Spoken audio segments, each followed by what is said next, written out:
아카라 도어라 짱입니다. 여기 들어가면은 저번보다 철거가 깔끔하게 진행이 됐고요. 이제 이런 거는 철거를 하다가 철거팀이 실수로 엑셀에 찍어서 저희가 이제 보수 작업을 한 겁니다. 이 녀석에 대해서는 이따가 설명을 드릴게요. 이런 것도 바로 작업을 해줘야 아래집에 피해가 되지 않기 때문에 빠르게 작업을 했고요. 보시면은 어제 곰팡이가 많았던 공간인데 깔끔하게 정리가 됐습니다. 그걸 긁어낼 수도 있는데 그렇게 하면 소음과 먼지가 많이 나기 때문에 이제 뭡니까? 곰팡이 제거제입니다. 곰팡이 제거제입니까? 효과가 좋습니까? 이거 한번 바르면 직방입니다. 바로 직방, 직방이랍니다. 그래서 어떤 제품이냐면 저희는 스칼프넷 익스프레스라는 제품을 사용하고 있고요. 초특급 곰팡이 제거제라고 합니다. 저 윗부분부터 바르는데 곰팡이는 균이기 때문에 곰팡이가 있는 부분만 없앤다기보다는 그 면을 전체를 저렇게 발라주시면 균이 죽는다는 거죠. 이제 하부 쪽에도 지금 일부 남아있는데 아마 싹 없어져 있을 겁니다.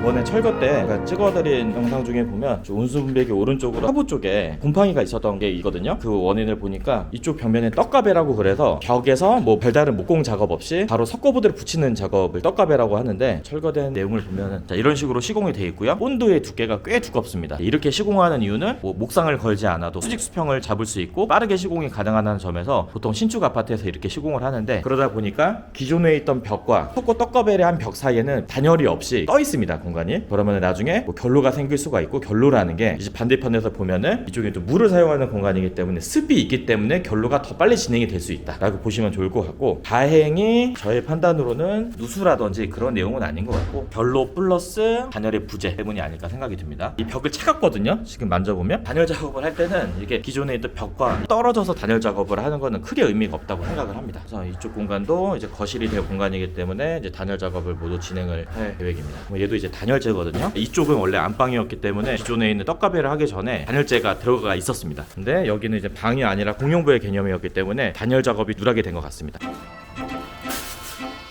여기 보시면 확장을 하게 될 경우에 기존에 있는 바닥에 배관을 잘라서 이 앞쪽으로 연장을 하는데 얘가 이제 유니온이라는 녀석인데 이 배관을 간혹 엘보로 쓰는 경우가 있어요. 기역자로 꺾여 있는 엘보. 문제는 뭐냐면 기역자로 꺾이는 부분이 발생이 되는 순간 온수가 효율적으로 도는데 방해를 합니다. 특히 확장 진행을 하실 때는 꼭 유니온을 써주세요라고 말씀을 하시는 게 가장 중요한 핵심입니다. 저희 집에는 빠진 공정 중에 하나가 온돌 멜트라는 거거든요. 얘가 이 엑셀 배관 위를 한번 덮고 이제 구리, 뭐 철 이런 걸로 되어져 있어서 열을 좀 더 잘 퍼지게 해주고 보일러가 식는 것도 좀 천천히 식고 무엇보다도 바닥에 미장이 크게 생기는 걸 방지한다고 합니다. 네, 저희 집은 시간 관계상 여건상 생략했습니다. 뭐 그걸 안 한다고 해서 뭐 문제가 있다 그런 건 아닙니다. 이건 정말 중요한 건데 설비를 아무리 꼼꼼하게 잘해도 누구나 실수 날 수 있거든요. 혹은 이 부속이 불량인 경우도 있어요. 그래서 확장을 한 다음에 바로 미장을 덮지 않고 지금 보시는 것처럼 테스트를 합니다. 여기 살짝 물에 젖어 있는데 얘는 이 밑에 돌이 깔려 있어 젖은 거고 배관 자체에 누수는 없는 것 같아요. 저희가 지금 보일러를 가동시키고 있거든요. 조금 더 지켜보도록 하겠습니다. 휴지를 깔아두면은 이게 물이 새는지 안 새는지 확인이 쉽게 가능합니다.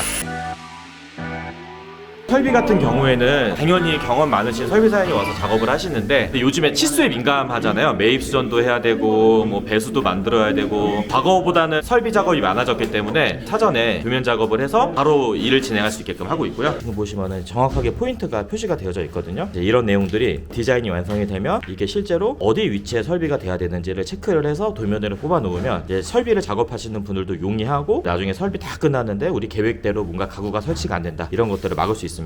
욕실 같은 경우에도 요즘에는 설비 이동을 많이 하는 추세이기 때문에 특히 이런 배관의 이동이나 설비에 관련된 부분은 웬만하면 저희가 어디서 어떻게 어디까지 어떤 식으로 뽑을 건지 자재는 어떤 걸 써야 되는지 이런 부분까지도 핸들링을 합니다. 거기에 관련된 내용은 나중에 제가 따로 한번 콘텐츠로 만들어 보겠습니다. IoT의 경우 지금 추가 철거를 하고 있는데 그 이유가 뭐냐면 오늘 현장이 난리가 났습니다. 가장 중요한 건 반드시 사용해야 피해를 최소화할 수 있어요. 결과가 더 좋게 나오고 현장도 더 분위기가 좋아질 것 같습니다.